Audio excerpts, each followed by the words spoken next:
La montaña, las altas cumbres llaman al hombre de la ciudad cada vez con más fuerza. En las nieves de los Alpes, en las escarpas de cualquier cordillera europea o de otros continentes, se pueden ver escaladores que, sustituyendo las duras botas de montaña por la cómoda vida en la ciudad, se lanzan al duro, siempre arriesgado y grandioso asalto de las cumbres. ¿Por qué se va el hombre a la montaña? ¿Por qué deja su cómoda existencia en las ciudades para enfrentarse con las aristas, con los hielos y con las nieves? Porque el hombre, en el fondo de su corazón, busca los deportes grandiosos y los que le permiten vencer y dominar a la naturaleza. Pero observemos cómo los escaladores, calzados con los crampones, cavando con sus acerados piolets en la pared del glaciar, van ascendiendo metro a metro para dominar la vertiente de una montaña. Fijémonos en que utilizan duros instrumentos metálicos para poder aprovechar cada grieta, cada arista. Y observemos que la técnica aprendida de la escalada es compleja y requiere ser dominada para vencer el medio de la alta montaña. Dirán ustedes, queridos telespectadores, que como en un espacio que se titula Fauna y que reza el título, está dedicado a la vida y costumbres de los animales salvajes, les hemos puesto una secuencia de escalada, donde se ve al Homo sapiens, que está muy lejos ya de ser un animal salvaje, entregado a un deporte. He puesto a nuestros amigos admirados, los montañeros, escalando una montaña cualquiera, enfrentándose con el medio telúrico, con la roca, con el hielo y con la nieve, porque hoy vamos a observar y vamos a estudiar la vida del animal quizá mejor dotado para la vida en las cumbres, del animal que parece que encierra en su psiquismo, que parece que encierra en su ánima todas las virtudes del buen montañero. El equilibrio frente al riesgo, la tenacidad, el valor y luego una apariencia maravillosa que es la más bella corona que pueden tener las cumbres del mundo. Pero volvamos un momento antes de ver al animal en los instrumentos que manejaban los escaladores. Veíamos que las clavijas, duras puntas de metales más o menos ligeros, eran para ellos imprescindibles, puesto que han de buscar y aprovechar las grietas más pequeñas y las aristas más finas con objeto de subir hacia lo alto. Lo mismo ocurría con el piolet, con el cual no solamente cavaban escalones en el hielo, sino que a veces podía servirles también para alcanzar una pequeña grieta, en una palabra, para hacer antideslizable, para crear un apoyo, una presa en el pesado cuerpo del hombre que podría caer hacia el vacío si no se valiera de estos medios. Pero además de las puntas, además de las clavijas, de los crampones, del piolet, el montañero maneja algo muy importante, sus botas. Para el buen montañero, unas buenas botas de escalada forman parte de su cuerpo. Complementan sus extremidades y yo diría que hasta su corazón. La suela antiderrapante, hasta con ventosas en algunos casos, se adhiere de tal manera al cuerpo y a la mentalidad del escalador que se siente como flotando sobre las nubes cuando se ve bien calzado. Pues, señores míos, queridos seguidores de Fauna, se da la circunstancia de que el animal que hoy vamos a contemplar, la cabra montesa de Asia Central, se caracteriza porque en sus pezuñas se han concretado todos estos elementos que permiten trepar al montañero. En las pezuñas de la cabra montesa vemos, en primer lugar, en sus aguzadas puntas, lo que puede ser la clavija o el piolet. Son duras, córneas y se pueden clavar en la más pequeña grieta. Y en las palmas, en las almohadillas plantares, tenemos la mejor suela de goma o de crepé con la que pudiera soñar un montañero. Veamos la pezuña por su cara inferior, plantar, y ahí tenemos la concavidad de su clavija, Y ahí tenemos la convexidad de su almohadilla plantar, de su suela, del mejor crepé. ¿Cómo trepa la cabra? ¿Cómo se enfrenta con la pared de granito? Ahí la tiene.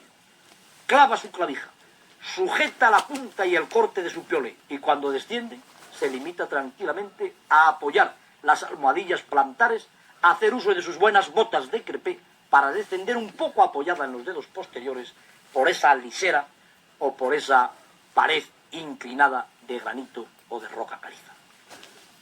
Precisamente los animales que hoy vamos a tener la fortuna de observar y de estudiar viven, como les he dicho, en todas las altas cumbres del Asia Central, desde el Altai hasta el Himalaya. Nosotros tenemos nuestra hermosa y conocida cabra montesa.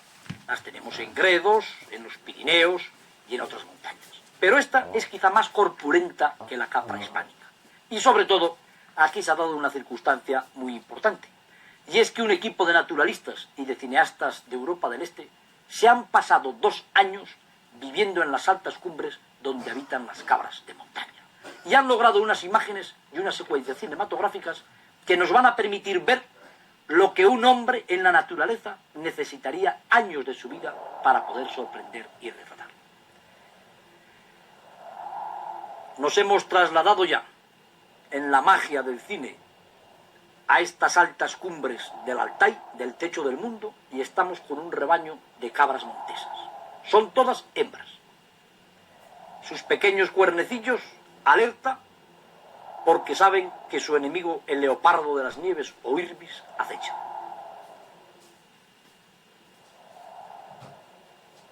Este es uno de los mayores enemigos de las cabras montesas en sus altos ambientes, el famoso Irbis. Un gatazo de cerca de 80 kilos de peso, con una agilidad formidable, siempre dispuesto a caer sobre su presa.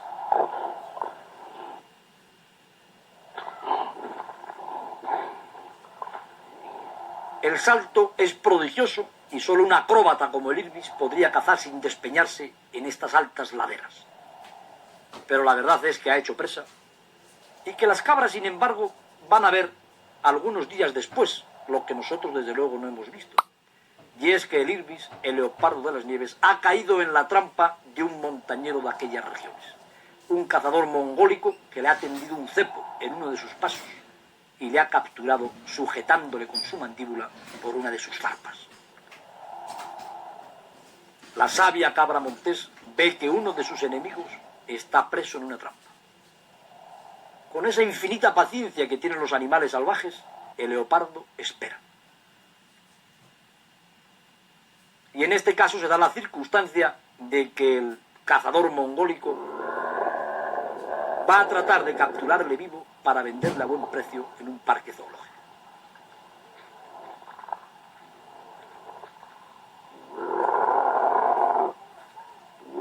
Asombra la facilidad con la que este hombre se enfrenta a este terrible felino, y asombra sobre todo su audacia, su sangre fría, para ir colocándole un bozal y conducirle vivo hasta su pueblo, donde será adquirido por los mercaderes para llevarle al parque zoológico.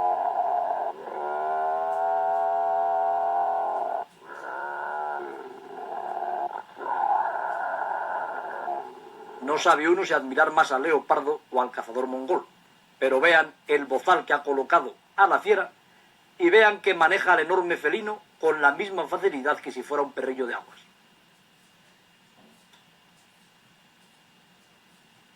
Todo esto lo ha visto la cabra montañesa desde la alta arista y parece que va a quedar más tranquila esta cota de la montaña mientras el Irbis, el gran leopardo de las nieves, es conducido a un lejano parque zoológico de Moscú o de Pekín quizá. Esta paz va a permitir crecer a los cabritillos del año en la primavera montañesa, llena de flores y de zumbidos de insectos, y animales que quizá hubieran caído bajo la garra de la fiera van a ir haciéndose mayores en espera, sin duda alguna, de otras asombrosas e importantes secuencias de su vida. Porque las cabras de montaña viven en las altas cumbres y se han retirado a esas cotas tan difíciles y tan duras porque se cree que en épocas remotas sus competidores comían el mismo pasto que ellas, las fueron empujando hacia las alturas, y también los cazadores. Esto, como les digo, debió de ocurrir hace muchísimos miles de años, porque hoy día las cabras están perfectamente adaptadas a su medio montañero, como vamos a ver siguiendo las secuencias de nuestra película.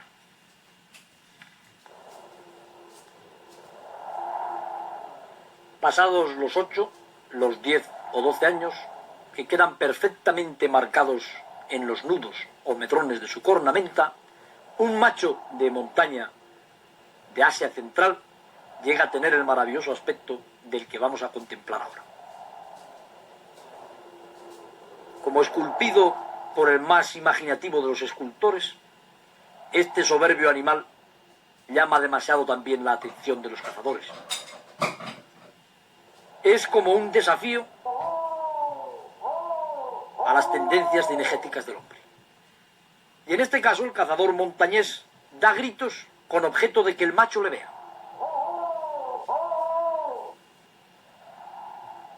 Quiere llamar la atención del macho montés con objeto de engañarle.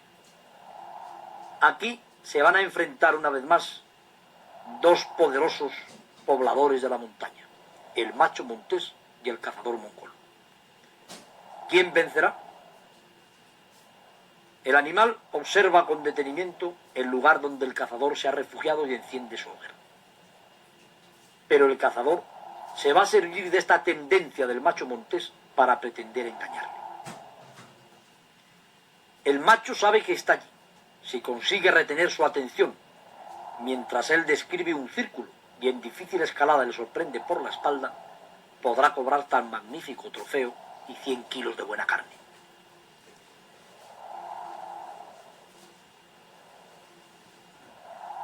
El gran macho permanece como petrificado, mirando el lugar donde se mueve el cazador. Sabe que su enemigo está allí y no se va de la alta arista. Hay fuego y la silueta del hombre.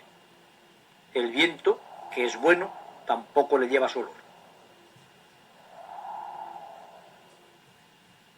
Nada dice al macho montés que el astuto cazador de montaña está dando una penosa vuelta para sorprenderle.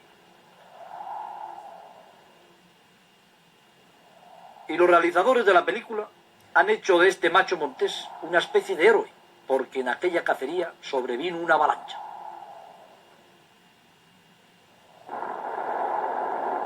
Comenzó a caer primero la nieve y el hielo de un alto glaciar y después a desplomarse la montaña entera.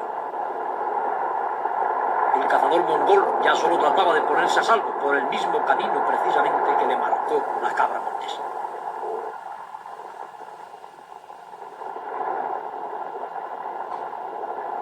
Siguiendo a la pieza que pretendía abatir, pudo encontrar un lugar donde ponerse a salvo, porque en la montaña solo las cabras saben por dónde hay que huir y dónde hay que situarse cuando se declara una avalancha.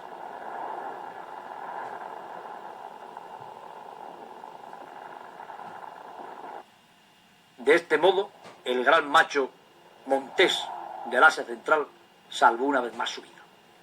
Pero llegó la época del celo, llegó la época de la primavera, y aquel gran macho estaba solo, y se fue a conquistar un rebaño de hembras. Desafiante, miró al poderoso sultán, que era el dueño del pequeño harén, y se dispuso a desafiarle, a enfrentarse con él, para hacerse jefe de un grupo familiar.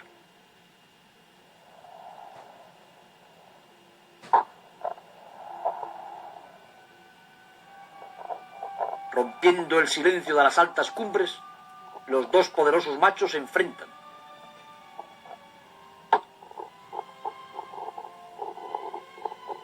Tratan de desequilibrarse, buscando despeñar al enemigo, porque esto es lo que pretenden las cabras de montaña en su lucha, y esa puede ser una de las misiones de los nudos de su cornamenta. Y en este caso, nuestro gran solitario ha vencido al sultán y se declara por este solo acto dueño y jefe de la manada de hembras. La vida del gran macho de montaña de Asia Central ha cambiado. Ahora es él quien debe de defender a un rebaño de hembras que en primavera traerán nuevas crías. Y una pareja de lobos, de poderosos lobos asiáticos de montaña, se dispone a dar caza al apetitoso botín del rebaño de hembras y al gran macho. Nuestro paladín conduce a sus compañeras hacia un lugar seguro.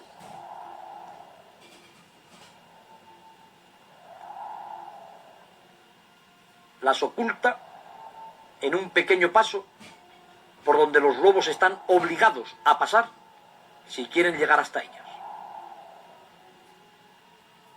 Y en el momento en que los lobos aparecen, les ataca con tan extraordinario brío que de no ver estas imágenes uno no lo creería.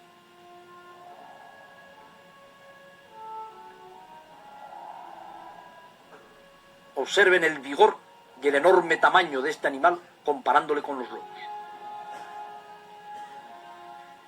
El valor indomable con que se opone a los carniceros, que para sobrevivir no tienen más remedio también que cazar.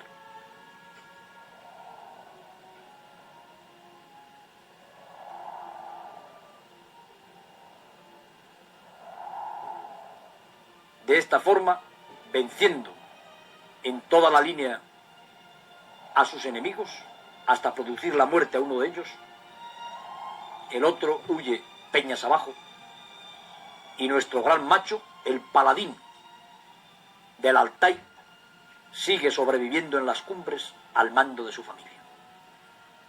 Pero los hombres son cazadores mucho más implacables y poderosos que los lobos.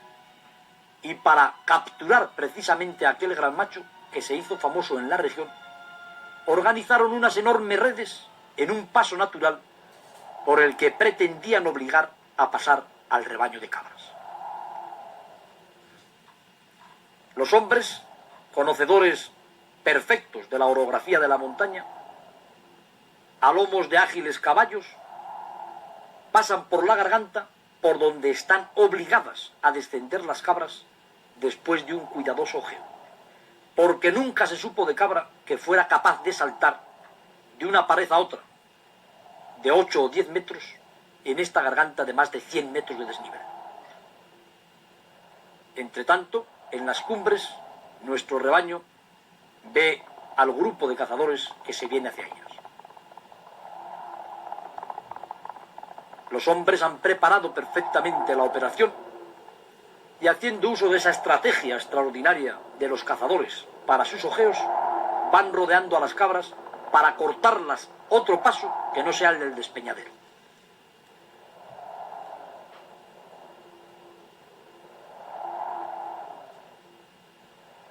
Las cabras tratan de ganar las cumbres más inaccesibles, pero los hombres llegan hasta ellas por los senderos conocidos.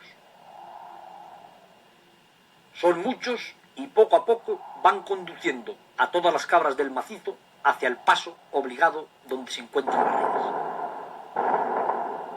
Disparan con objeto de sembrar el terror y las cabras, haciendo uso de aquellas botas de crepé que decíamos, descienden inverosímilmente por las laderas de la montaña, precisamente hacia el fondo del barranco donde se encuentran las redes traidoras.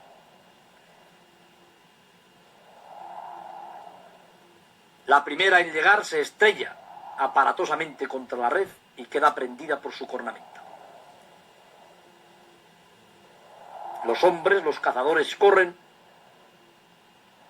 ven que son hembras las que van cayendo y pronto pueden percatarse que no se trata del rebaño del gran macho que quieren capturar, sino de otro rebaño, sin duda alguna, defendido por un capitán con menos experiencia y valor.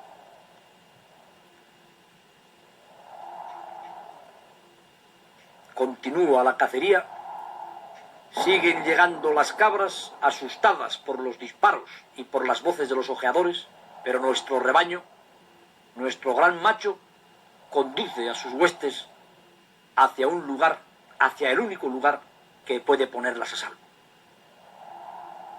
Ve la red que le corta el paso, toma una decisión inmediatamente y hace descender a su rebaño por una lisera escalofriante. ¿Quién podría pensar, si no supiera, que las cabras de montaña tienen buenas clavijas y piolets y suelas de crepé que pueden saltar por esta garganta?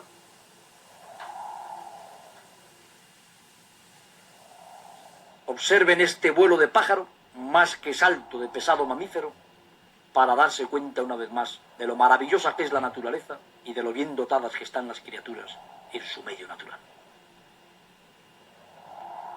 De esta manera asciende por la ladera dulcemente el paladín de las montañas de Asia Central, se lleva tras de sí a su rebaño de hembras y los cazadores humanos quedan burlados.